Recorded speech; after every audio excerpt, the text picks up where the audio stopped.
루카가 전한 거룩한 복음입니다. 주님 영광 받으소서. 예수님께서 군중에게 말씀을 하고 계실 때에 군중 속에서 어떤 여자가 목소리를 높여 선생님을 배웠던 모태와 선생님께 젖을 먹인 가슴은 행복합니다 하고 예수님께 말하였다. 그러자 예수님께서 이르셨다. 하나님의 말씀을 듣고 지키는 이들이 오히려 행복하다. 주님의 말씀입니다. 그리스도님 찬양합니다. 성경에 오늘 등장하는 군중 속의 어떤 여자가 어떻게 했다고 그랬어요? 목소리를 높여서, 그러니까 격앙된 어떤 자신이 어떤 사항을 접했어요. 그리고 이것은 하나의 고백이기도 해요. 예? 선생님을 배웠던 모태와 선생님께 젖을 먹인 가슴은 행복합니다. 이 말씀을 이렇게 바라보면서 이 어떤 여자는 예수님으로부터 무언가를 받았다는 거예요. 예? 이를테면은 병이 나았다든지, 아니면 예수님께서 전하시는 어떤 말씀 속에서 어떤 무언가를 느낀 거예요. 하나님의 어떤 은총을 느낀 거예요. 그렇기 때문에 이렇게 감탄하면서 목소리를 높여가지고 이렇게 다른 사람이 어떻게 생각하든 눈치도 보지 않고 이렇게 외치다시피 하고 있습니다. 여러분들도 이 어떤 여자의 경험을 하셨어요? 예? 이런 체험이 있으시냐고요? 예?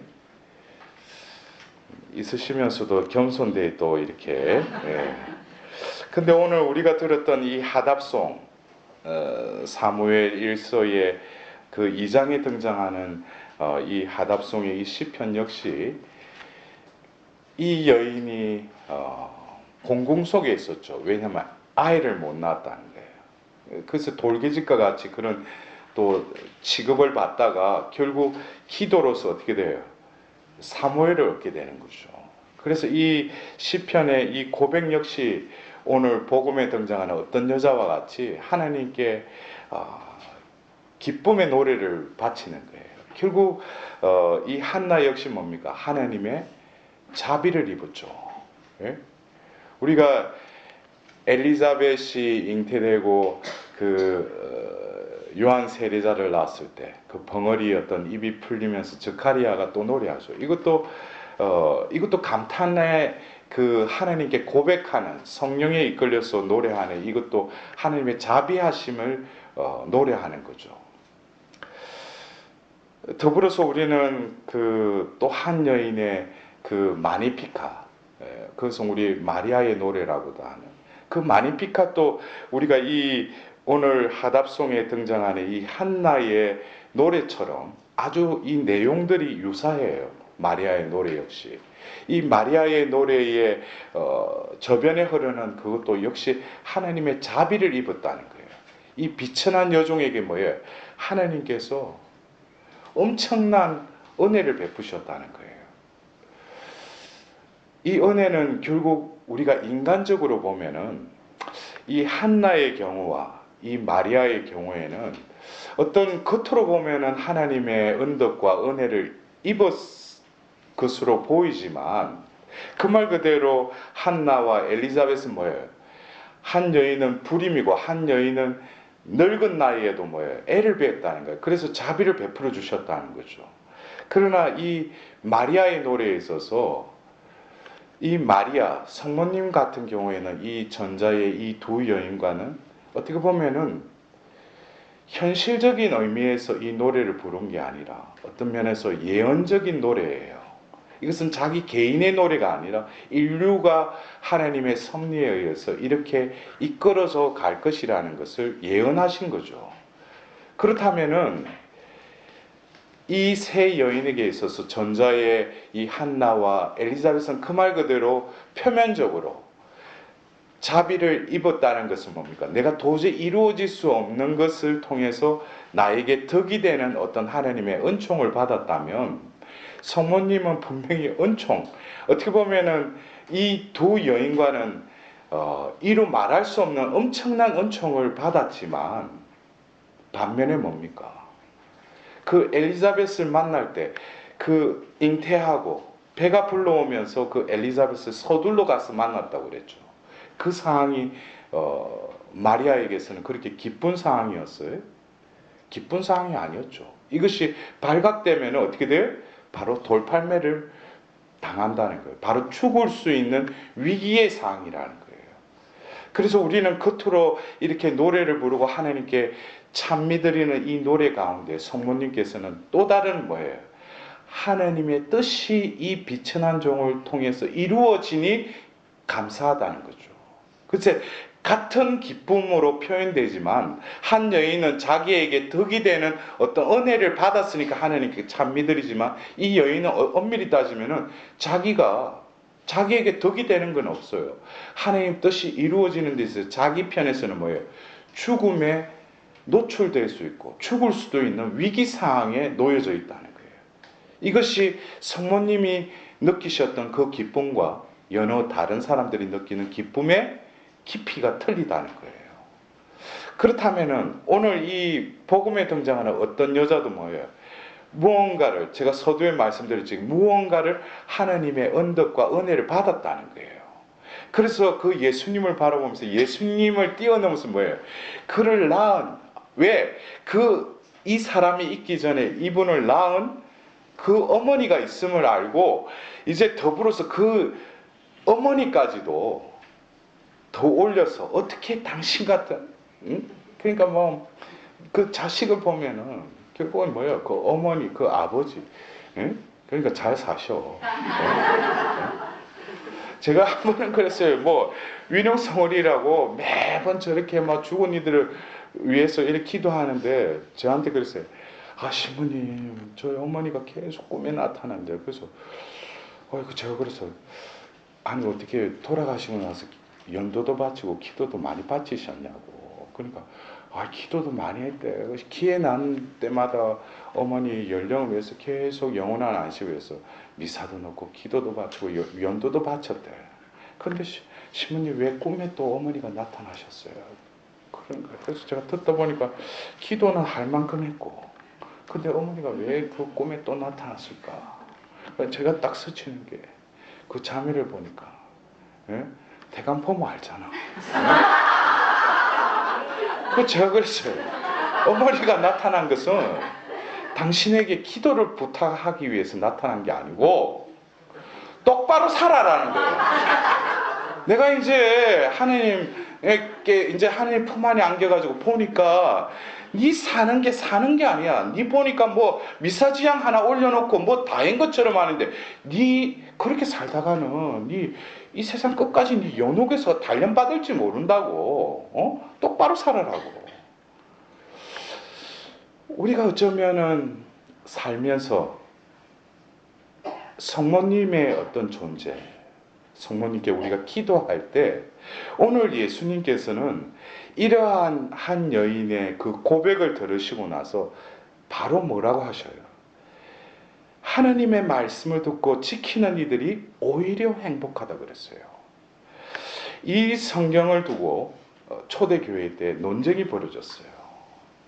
그래서 극기야는 예수님의 인성과 신성에 대한 어떤 그 우위를, 어떤 이단들은 뭡니까? 예수는 한갓 인간이다.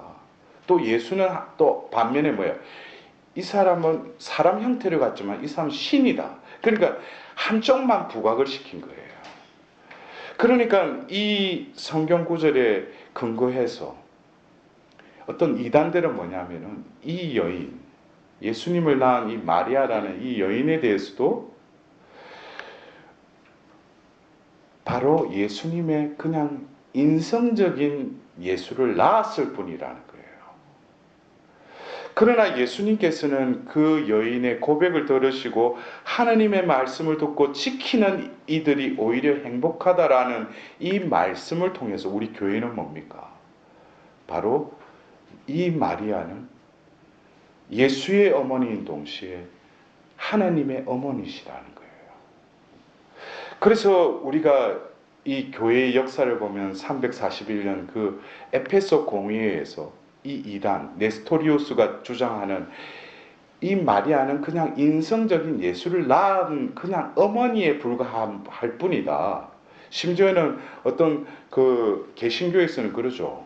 그 성경에 나오는 예수의 형제들 해서 이 여인은 예수를 낳을 때까지만 뭐 그 남자와 잠자리를 하지 않았고 그 이후에 똑같이 다른 여자와 같이 아이를 낳았다는 거예요. 그 사람들은 뭐예요? 예수의 형제라고도 그들은 또 주장을 해요. 근데 우리는 뭐예요? 마리아는 성모님은 평생 동정이시라는 거예요. 그래서 이러한 말장난이고 의의 유의와 같이 이런 논쟁이 있었지만 우리 가톨릭 교회는 뭡니까? 바로 성모님은 육신적으로 인성적인 예수를 낳으신 분이지만 신성적으로 영적으로는 뭐예요? 바로 예수의 어머니인 동시에 하나님의 어머니이시라는 거예요. 테오토토스라는 그 교리를 바로 에페소 공회를 통해서 천명을 해요. 바로 예수님의 어머니인 동시에 하나님의 어머니시라는 거예요. 그런데 예수님께서 분명히 이게는 이중적인 의미가 있죠. 바로 마리아가 바로 나를 낳은 어머니인 동시에 예수님은 뭡니까? 그 육신의 어머니인 동시에 이 여인은 뭡니까? 하나님 말씀을 듣고 지킨이라는 거예요. 지키는 이 중에 어떤가는 이가 바로 이 성모님이시라는 거예요. 그러면 우리가 성모님의 어떤 그 성경에 나와 있는 그 말씀들을 우리가 보자면은 먼저 루카복음 1장에 가브리엘 대천사가 그 나자렛 한 처녀를 찾아가죠. 예? 찾아가서 예수님을 낳으리라는 것을 말씀드리자. 이 여인이 제가 남자를 모르는데 어떻게 그런 일이 있을 수 있습니까? 라고 응답하자 가브리엘 대천사가 또 뭐라고 해요?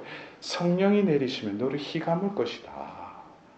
네 친척 엘리사벳을 보아라. 그 늙은 나이에도 애를 베지 않았느냐? 하나님께는 불가능한 것이 없다. 하자 바로 마리아는 뭐예요? 저는 주님의 종입니다. 지금 말씀하신 대로 이것은 뭐예요? 말씀을 온전히 받아들였다는 거예요. 우리가 말씀을 듣는다는 것은 귀의 청력으로 그냥 말씀을 듣는 게 아니에요. 말씀을 온전히 받아들여야죠.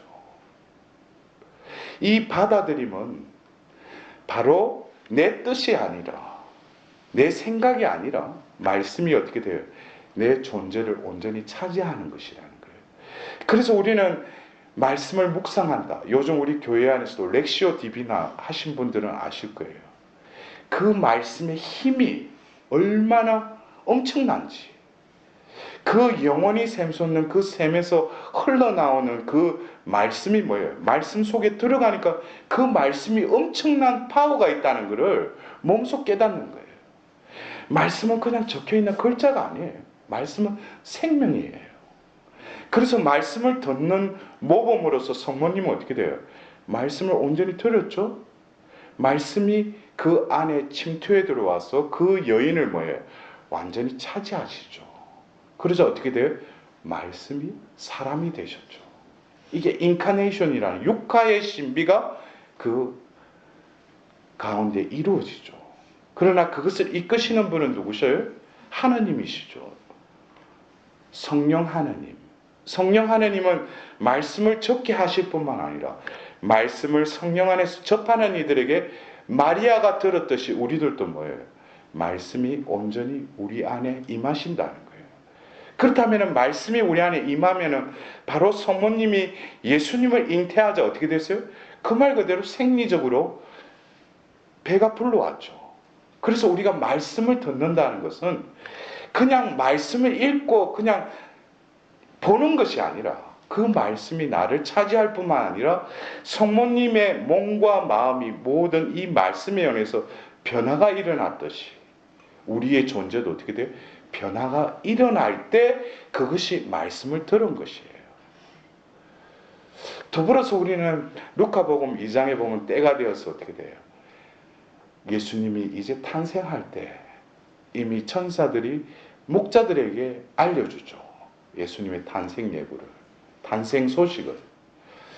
그럴 때 이 목자들이 바로 예루살렘 마구간에 가서 그 아기와 함께 있는 그 부모들에게 이 사실을 알리잖아요. 그럴 때 우리는 놀라운 그 광경 속에서도 이 마리아는 어떻게 돼요? 이 모든 상황들을 마음에 담고 새겨요. 이것이 바로 뭡니까? 말씀을 들으면서 지킴으로 나아가는 것은 바로 말씀을 읽지 않고 늘 그 속에 되새긴다는 거예요. 그냥 이 말씀을 묵상하고 실행한다는 것이 이 어떤 이 지성적인 차원에서 이루어진다면 아직 그 사람 뭐예요? 말씀을 지키는 것은 아니죠. 들음에 있어서는 내가 내 의지를 활용해서 협력해서 그 말씀을 듣기는 듣지만 지키는 분도 누구예요? 지키게 하는 분도 바로 말씀을 적게 한 그 생명 그 자체이신 성령께서 그 말씀을 통해서 나를 통해서 어떻게 말씀이 이루어졌음을 드러내신다는 거예요. 이것이 바로 뭐예요? 말씀을 지키는 것이라는 거예요. 지킨다는 것이 말씀이 바깥에 있고 말씀을 준수한다. 이거는 뭐예요? 또 다른 율법주의를 사는 거죠. 말씀은 생명이죠. 그래서 성모님의 또 표양 중에 하나 보면은 12살 때 예수님께서 그 성전에서 잃어버렸다고 그러죠. 그러나 사흘 만에 되찾았는데 예수님이 엉뚱한 소리 하죠. 제가 여기 있어야 되지 않습니까? 아버지 집에. 그러나 그 속에서 성모님께서는 뭐라고 하셔요? 그 당황스럽지만 이 모든 상황들을, 그 모든 일을 어떻게 마음에 또 되새겼다 그랬어요. 성모님의 그 또 시메온의 예언 중에 보면 그때가 되면 당신의 그 마음이 칼에 찔리듯 아플 것이다. 깨 찔리듯 아프는 가운데 이게 사람들의 마음속 생각이 이제 드러날 것이다 그랬어요. 그것은 바로 성모님께 나아가는 영혼들은 어떻게 돼요? 성모님의 그 티없는 성신과 일치가 되면 내 존재의 숨은 곳에 있는 그 무언가가 올라온다는 거예요. 왜? 성모님은 말씀을 들으셨을 뿐만 아니라 마음을 되새기기 때문에 내가 성모님께 나아가면 나아갈수록 어떻게 돼? 그 성모님의 성심 안에 있는 그 생명이 나의 존재에 빛을 비춰주셔서 내 안에 어두운 곳을 밝혀주신다는 거예요. 그래서 성모님께 나아가서 그냥 피로 제끼는 그런 신앙인이 아니라 성모님의 그 성심에 온전히 봉헌된 영혼들은 서서히 어떻게 돼요? 성모님의 아파하시는 그 성심의 아픔을 느끼기 시작하는 거죠. 우리는 이 첫호 신심이 결국 루치아 수님을 통해서 성모님께서 직접 바라시는 하나의 교회의 신심행위로 자리를 잡았는데 여러분들도 다들 아시겠지만 결국 우리가 첫호에 우리가 묵상해야 될 성모님의 여러 가지 모습은 어디에다가 우리의 마음을 이렇게 집중해야 돼? 여러분들 성모님께서 루치아 수녀님에게 첫호 신심을 가르치면서 뭐라고 하셨어요? 성금요일 날 내가 홀로 그 아들이 죽고 나서 무덤에 묻혔을 때 그 성토요일 날 어머니 홀로 인류 중에 너무나 외로운 그 고독 속에서 혼자 그 비탄에 잠겼던 그 상태로 우리가 들어가야 된다는 거예요. 그것이 첫도 신심의 발로라는 거예요. 왜 그런가? 첫도 신심 때 와서 내 원하는 거 이루어 달라고 하는 거, 여러분들 첫도 신심에 대한 여러 가지 지침이 있죠. 그 중에 하나가 뭐예요? 성모님의 성심을 아프게 해드리고 그 부분에 대해서 우리가 뭐예요? 깊이 뉘우치는, 그것이 뭡니까? 이제 성모 성신과 하나 되라는 거죠. 성모님께서 바로 아들 예수님이 왜 순환을 당하셨어요? 인류의 죄악으로 그것을 키워갖기 위해서 예수님이 죽으셨잖아요. 그러나 성모님께서도 그 성토요일날 아들의 그 죽음을 두고 한탄하는 것이 아니라 그 인류의 죄악을 보고 인류를 위해서 아파하시는 거예요. 그것에 우리도 역시 뭡니까? 이 첫토 때 그 성모님이 아파하는 그 마음에 하나 되어서 나도 성모님의 자녀로 한 달 동안 살면서 내 나름대로 성모님의 뜻대로 살려고 했지만 그렇게 살지 못했던 거, 그것을 깊이 이 하루 동안만이라도 뭐예요?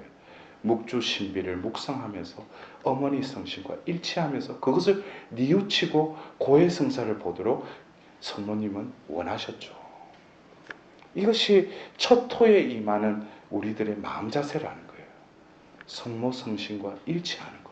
성모님은 무엇을 원하시겠어요? 또 성모님은 어머니시니까 예수님의 상처난 그 성심을 위로해 줄 영혼들이 나오기를 성모님은 또 원하고 계셔요.